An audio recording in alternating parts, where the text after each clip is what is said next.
standing in the doorway of that high-end restaurant, watching my wife laugh over wine with another man. I thought I finally had all the evidence I needed. The secret phone calls, the late meetings, the mysterious jewelry box he just handed her.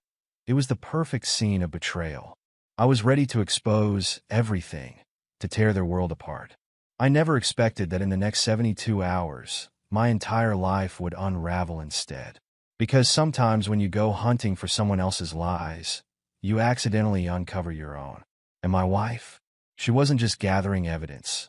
She was setting a trap that I walked right into. Looking back now, I can't help but wonder if my dedication to climbing the corporate ladder was worth losing everything I held dear. My name is Michael Thompson, and this is the story of how my perfect life fell apart in just 72 hours. They say hindsight is 20/20, and maybe if I hadn't been so focused on making partner at Anderson & Brooks law firm, I would have noticed the warning signs sooner. But I guess that's the thing about betrayal. It always comes from those closest to you. I never thought I'd be sharing this story on Reddit. But here I am. My wife Rachel and I had been married for 8 years, living what I thought was the American dream in our suburban Boston home. We met in law school, both driven by ambition and shared values. Or so I believed. I was 34, she was 32, and we had everything going for us. Until that Wednesday in September, when my world turned upside down. I was supposed to be in Chicago for a week-long conference with our biggest client. These trips were routine for me. Pack a suit, kiss Rachel goodbye, and hop on a plane. But this time, something felt off. Maybe it was the way she hugged me a little too long at the airport, or how her voice trembled slightly when she said, "I'll miss you." I brushed it off as stress from her new position at Carter & Williams, where she'd been working ridiculous hours with her new team. The conference was going great until Wednesday afternoon when we wrapped up early. Instead of staying the extra 2 days, I decided to surprise Rachel by coming home early. I should have called first. I really should have. But I wanted to be spontaneous for once, break out of my predictable routine. I caught the next flight to Boston, feeling like the perfect husband bringing roses and her favorite macarons from that fancy bakery near the conference center. When I tried calling her office to arrange the surprise, something strange happened. Her assistant Emma, who'd been with her for 3 years and never missed a day, was supposedly about sick. But what really got me was how the receptionist stumbled over Rachel's name. Not Mrs. Thompson as usual, but Ms. Carter. It was a small detail, but it nagged at me during the entire flight home. Looking around the crowded airport terminal while waiting for my luggage, I couldn't shake this growing sense of unease. Rachel and I had always prided ourselves on our rock-solid relationship. We were the couple our friends looked up to, always in sync, finishing each other's sentences. We had our routine down to a science. Sunday brunches at our favorite cafe in Beacon Hill, evening walks along the Charles River, weekly date nights where we'd try new restaurants around the city. But lately, those date nights have become less frequent, with Rachel constantly caught up in important client meetings or urgent case reviews. I checked my phone again. No missed calls, no messages from her. Just a generic, "Hope the conference is going well," text from this morning.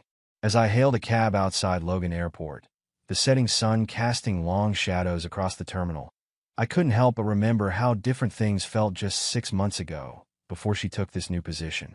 Before the late nights and missed dinners. Before the distracted conversations and the way she'd jump whenever her phone buzzed during our rare moments together. The cab pulled up to our Victorian-style home in Brookline, just as dusk was settling in. The house was dark, which wasn't unusual given the time. Barely 6:30 p.m. Rachel's BMW wasn't in the driveway, but that didn't surprise me either. She usually worked until 8 or 9 these days. I paid the driver and walked up our flagstone path, wheeling my suitcase behind me. The roses and macarons felt heavy in my other hand, their presence now somehow absurd. Standing on our porch, I noticed something odd. The security system light was off. Rachel always said it when she left for work. It was practically muscle memory for both of us after the break-in 2 houses down last year. Inside, the house felt different. You know that feeling when something's not quite right, but you can't put your finger on it? The air felt stale, like no one had been home for days. I flicked on the lights and headed to the kitchen to put the roses in water. That's when I noticed the first real red flag. The coffee maker was clean. Rachel never cleaned it in the morning, always saying she'd do it when she got home. It was our running joke. I'd clean it on weekends. She'd handle weekdays. My lawyer brain kicked in, and I started noticing other details. The mail on the counter was unopened. 3 days' worth. The gym bag she always left by the door was missing. The kitchen trash, which should have had yesterday's takeout containers according to our last phone call, was empty.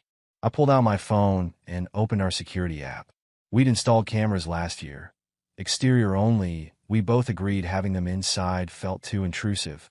The footage showed Rachel leaving Tuesday morning in her usual rush, briefcase in one hand, coffee in the other. But she hadn't come home that night. Or the next.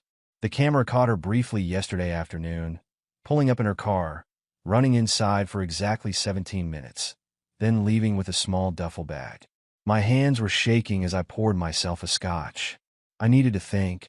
My mind was trying to find rational explanations, but each one felt more hollow than the last. Work trip? She would have mentioned it. Visiting her sister? Emily was in Hawaii with her family. I'd seen the beach photos on Instagram this morning. I checked our shared location app. We'd started using it after her car broke down once late at night. Her location sharing was turned off. When did that happen? I scrolled through our text messages, trying to find any clues I might have missed. I was on my third scotch when my phone rang. Rachel's face lit up my screen. For a moment, I just stared at it, wondering if I should answer. What would I say? How could I keep my voice steady? On the fifth ring, I picked up, "Hey honey, just checking on the conference." Her voice was cheerful, too cheerful. In the background, I could hear the distinct sounds of restaurant chatter. "How's Chicago treating you?" My throat felt dry. "Oh, the usual conference stuff." I managed to keep my voice neutral. "Where are you?" "Sounds busy. Just grabbing dinner with the team." "Big case, lots to go over." She laughed, but it sounded forced. "You wouldn't believe the hours we're putting in. I'll probably be here late again tonight." I walked to our home office while she talked, booting up our desktop computer. Rachel had forgotten to log out of her email the last time she used it. "Must be an important case," I said, scrolling through her recent emails. "Which client is it?" She hesitated for a split second. "The Morrison merger. You remember me mentioning it?" Actually, she hadn't. And according to her email calendar, the Morrison case had been settled 2 weeks ago. "Listen, honey, I should go. The team's waiting for me to review some documents." "Of course," I said, my eyes fixed on an email thread I just found. Subject line, "Dinner reservations, tonight." From david.carter@claw.com. "Don't work too hard. Love you. Love you too." She hung up quickly. I clicked on the email thread. David Carter, the youngest partner at Carter & Williams, known for his aggressive litigation style and his reputation with female associates. Rachel had mentioned him a few times, always professionally. But these emails, they weren't professional at all. "Can't wait to see you tonight." Read one from this morning. "Wore that perfume you love," Rachel had replied. There were dozens of emails going back months. My hands were shaking as I opened attachment after attachment. Dinner reservations. Hotel confirmations. A receipt for a weekend getaway in the Berkshires, during that legal conference she'd attended last month. I was about to close the browser when a calendar notification popped up on her screen. DC, 8:30 p.m., the Bristol. That was one of Boston's most expensive restaurants, known for its romantic atmosphere. I checked my watch. 7:45 p.m. My Uber app was open before I realized what I was doing. The Bristol was only 20 minutes away. Part of me knew I should stay home, call a friend, try to think rationally. But the larger part, fueled by scotch and betrayal, hit the confirm ride button. As I waited for my ride, I did something I'd never done before. I took a photo of her email screen. Evidence. The lawyer in me was already thinking ahead, even as my heart was breaking. The Bristol was packed when my Uber pulled up, but through the window, I spotted them immediately. Rachel was wearing that black dress I'd given her for our anniversary, and sitting across from her was David Carter, looking every bit the hotshot lawyer in his tailored suit. They were in their own little world, heads close together, sharing what looked like a bottle of expensive wine. My blood was boiling, but I kept my cool. After all, timing is everything. I was about to storm in there, but something made me stop dead in my tracks. Through the window, I saw David pull out a small box, the kind that usually holds jewelry. Rachel's face lit up as she opened it. That's when I lost it. Before I knew it, I was through the door and heading straight for their table. Well, isn't this cozy? My voice carried across the restaurant, making several heads turn. Rachel's face went white as a sheet, and David looked like he'd seen a ghost. Having a nice dinner, honey? The Morrison merger must be going really well. Michael. Rachel jumped up, knocking over her wine glass.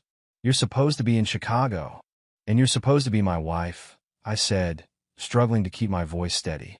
But I guess we're both full of surprises tonight. That's when the evening took a wild turn. David stood up, trying to play it cool, but what he said next knocked the wind right out of me. Michael, this isn't what you think. I'm not sleeping with your wife. I'm helping her plan your 20th anniversary surprise. I laughed humorlessly. Our 8th anniversary, you mean? Can't even get that right while you're lying. Rachel grabbed my arm. No, Michael. Your 20th anniversary as a lawyer. I've been working with David because he knows everyone in the legal community. We're organizing a surprise gala in your honor next month. But the emails I'd found told a different story. I pulled out my phone and showed them the screenshots. Really? So these intimate dinner dates and hotel reservations are all about planning my party. That's when the real bombshell dropped. David Carter's face changed from nervous to confused. Hotel reservations? Rachel, what is he talking about? The look that passed between them told me everything I needed to know. David might have been helping with some party planning, but Rachel had been playing both of us. The jewelry box on the table suddenly caught my eye again. I reached for it before either of them could stop me. Inside wasn't the expensive necklace or bracelet I'd expected. Instead, I found a vintage watch, a Rolex similar to the one my father had worn during his years as a judge. The card inside read, "To Michael Thompson, celebrating 20 years of legal excellence." Rachel was crying now, mascara running down her cheeks. The party was real, she whispered. But you're right about the other things. The hotels, there's someone else. Not David. I'm so sorry. David looked like he wanted to sink into the floor. The other diners were trying hard not to stare, but I could feel their eyes on us. The maitre d' was hovering nearby, probably wondering if he needed to call security. Oh, I demanded, but I already knew. There was only one name in those emails I hadn't mentioned yet. One person who had been at all those hotel meetings. It's Carter Williams himself, isn't it? The founding partner. Her silence was all the confirmation I needed. The next morning, I sat in my car outside Carter and Williams' law firm, watching the early birds arrive for work. My head was pounding from last night's scotch, but my mind was crystal clear. The watch box sat on the passenger seat, Rachel's only truth in a web of lies. At exactly 7:30 a.m., a silver Bentley pulled into the senior partner's reserved spot. Carter Williams stepped out, every inch the legal legend in his perfectly tailored suit. At 65, he still commanded the respect of everyone in Boston's legal circle, including, apparently, my wife. I waited until he was inside before making my move. His secretary recognized me. I'd been to enough firm events over the years. "Mr. Thompson, we weren't expecting you today." "Carter's expecting me," I lied smoothly. "It's about the Morrison case." She nodded and buzzed me in. I found him at his desk, reading glasses perched on his nose, reviewing documents like it was any other morning, like he hadn't been with my wife just hours ago. He looked up, surprised but not worried. "Not yet. Michael? This is unexpected. What brings you to our humble abode?" I closed his office door. You know, it's funny. Last night, I had this whole conversation with Rachel about hotel rooms and secret meetings. But we never got to finish it because she was too busy crying about how she's been sleeping with you. The change in his expression was subtle, just a slight tightening around the eyes. He took off his glasses slowly. "I think you should sit down, Michael." "I think I'll stand." I pulled out my phone. "I have some interesting emails here. Want me to forward them to Mrs. Williams? I'm sure she'd love to read about your romantic getaway to the Berkshires." He didn't flinch. Instead, he pressed a button on his desk phone. "Janet, hold my calls, please." Then he opened his desk drawer and pulled out a file. "Since we're being direct, let me share something with you." Inside the file were photos, dozens of them, Rachel and me, at various times over the past year. Me entering our house when I was supposed to be at conferences. Different women following shortly after. The corporate apartment I thought nobody knew about. "Your wife hired us 3 months ago," Carter said quietly. "She suspected you were cheating, but needed proof for the prenup clause. I handled it personally because, Frankly, you've got quite a reputation in certain circles, Michael. The room started spinning. You're lying. Am I? He spread out more photos. The paralegal from Johnson and Myers? The client's wife from the Bronson case? That pretty bartender from the Wellington? He leaned back. Rachel's been gathering evidence for her divorce filing. The late nights, the hotel meetings. She was meeting with our private investigators. I collapsed into the chair, my legs giving out. Rachel hadn't been having an affair with Carter Williams. She'd been building a case against me. And I just confronted her in front of everyone at the Bristol, exposing her investigation. Carter's intercom buzzed. "Sir, Mrs. Thompson is here for her appointment." "Send her in," he said, his eyes never leaving my face. "I believe it's time we had a frank discussion about your future at Anderson and Brooks. After all, sleeping with clients' wives tends to be bad for business." The door opened behind me, and I heard Rachel's familiar footsteps. Game over. Rachel stood in the doorway of Carter's office, her face a mask of calm professionalism. She wasn't wearing the black dress from last night anymore. She was back in her court attire, a navy suit that always meant business. I barely recognized the woman I'd married. "You look terrible, Michael," she said, taking the seat next to me. "Rough night?" Carter cleared his throat. "Mrs. Thompson has been kind enough not to notify the Bar Association about your indiscretions. Yet." He emphasized the last word, letting it hang in the air between us. "However, given the circumstances, we believe it's time to discuss a settlement." My mind was racing. All those times I thought I was being careful, all those deleted messages and private meetings. She'd known everything.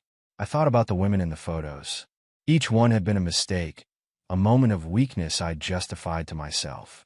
Now they were evidence, ammunition against me. "How long?"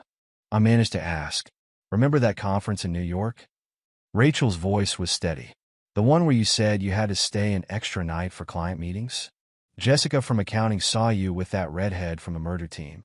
She told me out of pity. The New York conference. 8 months ago. The beginning of the end, and I hadn't even known it. I wasn't sure at first," Rachel continued. "I thought maybe it was a one-time thing. But then there was the bartender, and the paralegal." She stopped, composing herself. "I needed proof." "For the prenup?" "Ah, yes, the prenup. The one my father had insisted on, worried that Rachel might be a gold digger." The irony was almost funny. The infidelity clause had been my idea. I'd been so confident, so arrogant. Carter pulled out another document. "We're prepared to be reasonable. The house, half the savings, and your partnership at Anderson and Brooks remains intact. Provided, of course, that this stays quiet. And if I refuse?"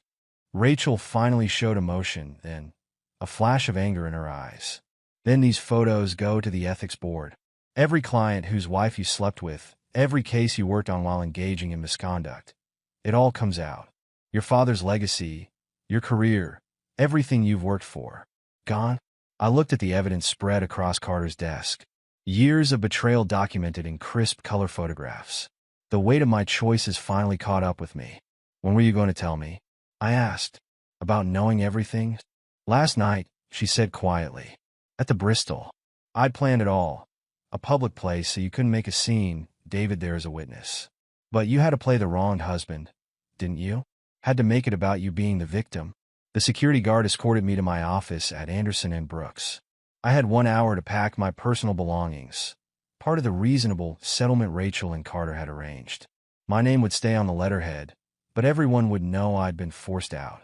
As I packed my Harvard Law diploma and the photos of my father at his judgeship ceremony, my phone buzzed. A text from Jessica in accounting. "I'm sorry. I had to tell her." I deleted it without responding. The betrayals were stacking up, but I had no right to feel betrayed anymore. My assistant Linda watched from the doorway as I emptied my desk. "The partners are calling an emergency meeting this afternoon," she said softly. "Should I still attend to take notes?" "You should ask Thomas. He'll be handling my cases now." I paused, then added, "I'm sorry, Linda, for everything you've probably had to cover up over the years." She nodded, her expression unreadable. As she turned to leave, she stopped. "Your wife came by last week, you know, while you were supposedly in Philadelphia. She met my eyes. She asked if I knew about the women. I lied for you, Mr. Thompson. That's the last time I'll ever do that." I sat in my leather chair, soon to be someone else's, and opened my laptop one last time. Dozens of emails had flooded in since last night. News traveled fast in Boston's legal circle. Most were from colleagues, expressing their concern and support. Empty words from people who'd already picked sides. One email caught my eye. From Rachel, sent an hour ago. Found this while cleaning out my desk. Thought you should have it. Attached was a photo from our first year of marriage. Us on the steps of the courthouse after winning our first case together. We looked so young, so full of promise. On the back, I'd written, "To many more victories together. I'll always be honest with you."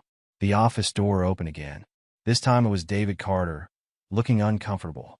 "Listen, Michael, about last night." "Save it." I cut him off. "You were just doing your job, being a good soldier for the firm. Actually, I wanted to show you something." He placed a folder on my desk. "Rachel doesn't know I have this. It's everything, the investigation, the surveillance reports, the photos. All dated and time-stamped." I leafed through the pages. Each photograph told a story of my infidelity. Each report detailed another lie. "Why are you showing me this?"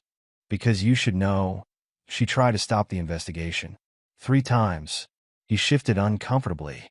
Said she wanted to confront you directly, give you a chance to explain. Carter Williams pushed her to keep gathering evidence. Said you'd just deny everything without proof. He was right, I admitted. I would have. Maybe. But she still loves you, Michael. Even after everything. He headed for the door. She's not filing the divorce papers until next week. Just think about that. After David left, I sat there surrounded by the wreckage of my career. My phone buzzed again, the bartender from the Wellington asking if I was okay. I blocked her number. Then I picked up the photo Rachel had sent and really looked at it. At the people we used to be. I pulled out my phone one last time and opened my recent calls. Rachel's number was still at the top of the list. My finger hovered over it. Outside my office, I could hear the whispers, the gossip already spreading. My reputation was in tatters, my marriage was over, and it was all my own doing. Or was it? David's words echoed in my head. She's not filing until next week. I found Rachel at our spot on the Charles River, the bench where I'd proposed 8 years ago. The sun was setting, painting the water in shades of orange and gold. She didn't seem surprised to see me. "Linda told me you cleared out your office," she said, not looking at me. That was fast. Didn't see much point in dragging it out. I sat down beside her, leaving space between us. David showed me the full file. "He shouldn't have done that." "Why did you try to stop the investigation?" I asked. 3 times, Rachel. "Why?" She was quiet for a long moment, watching a rowing team glide past on the river. "Because every time we found something new, every time we uncovered another lie, I kept hoping it would be the last one. That there would be some explanation that wouldn't destroy everything we built. I didn't deserve that kind of faith." "No, you didn't." She finally turned to look at me. "Do you know what hurts the most? Not the affairs, though those are bad enough. It's that you became exactly what my father said you would be. A man who thinks rules don't apply to him." Her words hit hard. I remembered her father at our wedding, pulling me aside to warn me that if I ever hurt his daughter, no law degree would protect me. I'd been so offended, so righteous in my denial. "The bartender from the Wellington called me today," Rachel continued. "She's 23, Michael. She thought you were separated. They all did." She pulled something from her bag, a stack of papers. The divorce filing. I had Carter add a clause. Full disclosure to the ethics board, but with a recommendation for leniency if you agree to counseling. "Why would you do that?" "Because despite everything, I remember who you were when we met. That idealistic law student who wanted to change the world." She stood up, brushing off her skirt. "Maybe he's still in there somewhere. And if he is, then he knows what he needs to do." She placed the divorce papers on the bench between us. "I'm staying at Emily's. You have until Monday to decide. Sign these and walk away with your career intact, or fight it and lose everything." As she turned to leave, I called after her. "The party, the 20-year celebration, was that real?" "Yes. I started planning it before I knew. I guess part of me wanted to remind you of who you used to be." She paused. "The watch is yours to keep. It belonged to your father's partner, the one who inspired you to become a lawyer. Carter found it at an estate sale." I watched her walk away, the divorce papers heavy in my hands. 20 years ago, I'd stood before the bar and sworn an oath to uphold justice. Somewhere along the way, I'd forgotten what that meant. Sunday morning found me sitting in my home office, staring at a blank document on my laptop. The divorce papers Rachel had left sat unopened beside me. Tomorrow was the deadline, and I still hadn't made my decision. The house felt different now. Every room held memories of lies, both hers and mine. The living room where I'd taken calls from clients late at night. The kitchen where she'd planned her investigation over morning coffee. The bedroom where we'd both slept, keeping our secrets. After 3 attempts, I finally started typing. Dear Ethics Committee, I, Michael Thompson, am writing to self-report multiple violations of the Professional Code of Conduct. Over the past 18 months, I have engaged in inappropriate relationships with clients and their spouses, betrayed attorney-client privilege, and compromised the integrity of several cases. The words came easier after that. Every affair, every ethical breach, every time I'd chosen my desires over my duties. It was like lancing a wound, painful but necessary. By the time I finished, the sun had set. My phone buzzed. A text from David Carter. Carter Williams called an emergency partner meeting for tomorrow morning. Says he has an announcement about your situation. Of course he did. He was probably planning to use my downfall as a cautionary tale, cementing his reputation as the moral compass of Boston's legal community. The great Carter Williams, who'd helped expose a corrupt lawyer while comforting his betrayed wife. I printed my confession and drove to Rachel's sister's house. Emily's car wasn't in the driveway, probably giving Rachel space. I could see a light on in the upstairs guest room. Instead of knocking, I slipped the envelope containing my ethics confession under the door. Then I sent Rachel a text. I'm not signing the papers. You deserve the whole truth, and so does everyone else. I'll face whatever consequences come. Her reply came quickly. The committee will suspend your license. I know. You could be disbarred. I know that too. A long pause, then why? I thought about the photos she'd sent me, about the people we used to be. Because that idealistic law student you remember? He wants to earn back your trust, even if it costs him everything else. Through the window, I saw her silhouette appear. For a moment, I thought she might come down. Instead, she texted again. The committee meets at 9 a.m. Don't be late. As I drove home, another text came through, from Linda, my assistant. Mr. Williams was in the office all weekend, shredding files. Something about old case records. Thought you should know. I smiled for the first time in days. Carter Williams had made one crucial mistake in his perfect plan. He'd underestimated Linda's loyalty. And he'd forgotten that his private file room shared a ventilation system with my old office. The ethics committee boardroom was packed. Every senior partner from Boston's top firms was there. No one wanted to miss the fall of Michael Thompson. Carter Williams sat in the front row, looking appropriately grave. Rachel sat on the opposite side, her expression unreadable. I walked to the podium, my confession in hand, but before I could speak, Linda slipped into the room and handed me a USB drive. I smiled at Carter's suddenly pale face. Before I begin my prepared statement, I said, I'd like to submit some additional evidence. Files that Mr. Williams thought he'd destroyed this weekend. Records of his own ethical violations spanning the last decade. The room erupted in whispers. Carter stood up, but I continued. Fraudulent billing records. Buried evidence. Witness tampering. And most importantly, proof that he deliberately manipulated my wife's investigation, prolonging it to gather more dirt on me. Not for justice, but for leverage over Anderson and Brooks. Rachel was staring at Carter now, her lawyer's mind clearly connecting dots I'd missed for months. I'm here to confess my sins, I continued. Every affair, every betrayal, it's all in my written statement. I accept whatever punishment the committee deems appropriate. But Mr. Williams doesn't get to play judge and jury.